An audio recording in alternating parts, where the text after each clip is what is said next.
at 24. Let's talk about some beautiful plumage. We said these two words earlier. George Clulo, the past president of BC Field Ornithologists, is here because a lot of focus and a lot of eyes on Deer Lake Park and this beautiful Mandarin duck. Why is this so rare? What makes this event so special for birders out there? Well, normally Mandarin ducks are found in Asia, and China, Japan is their usual home turf. Well, this one's kind of a long way from home, but it's almost certainly been released originally at Burnaby Lake, where it was first seen this past spring. And the characteristics, I mean, at first sight, a beautiful, beautiful duck here. Yeah. What's unique? Well, those raised flank feathers forming that arch on the rear there, and that head shape and the crest coming down. And the colour. I mean, just look at the colour of that thing. It's beautiful. And it was first seen, what, last spring? Yeah. And it's kind of hung around. It's gaining interest now? Well, it was a young bird when it was first seen, and now it's molted and confirmed that it's a spectacular male, like we've just seen on the shot there. And so it's been seen at Piper Spit and Burnaby Lake. It's been seen at the far end of Burnaby Lake, the far eastern end, and now it seems to have moved over to my home turf, which is Deer Lake Park. And gravitating towards the female wood duck. Now, what are the similarities with the female wood duck? They're almost identical.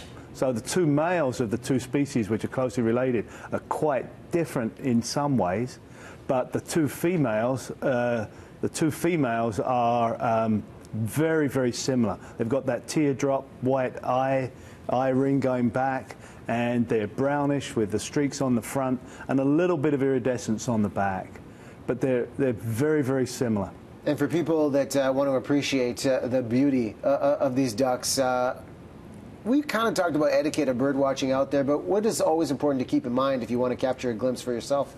Well, just go down with a bit of patience. I know the last report I read, which was from, I think, the day before yesterday, the person said they had to wait for half an hour for the duck to put in an appearance.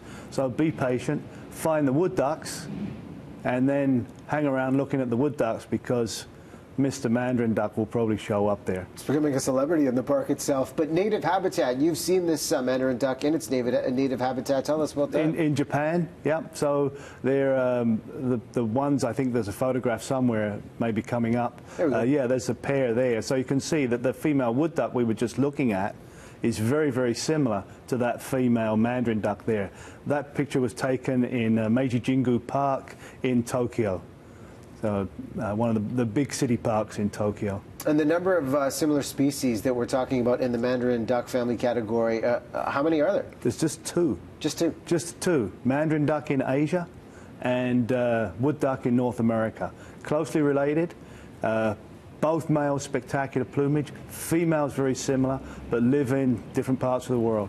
And the only two in that group, that genus of ducks. Spectacular plumage. I like that even better as we describe it. This was a story that gained interest also in New York City's Central Park, and this seems to be a common occurrence with the Mandarin duck. Well, it's because they're kept in these waterfowl collections. They get released in parks. People keep one and think, oh, I can't really keep this, so I better let it go. They obviously don't want to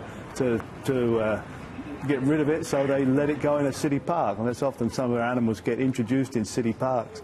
So yeah, we can see how beautiful that is. And the one in New York, I'd taken a New York birder here around, and I showed him the wood duck at Burnaby Lake this spring. When the news hit of the Central Park Mandarin duck, which went viral, went everywhere.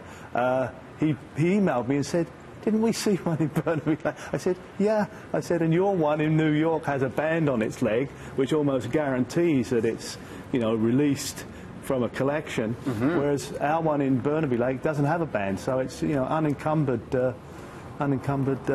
bird." Well, it's a great chance to learn. You mentioned be patient, maybe take 30 minutes. Best time of day to get a glimpse?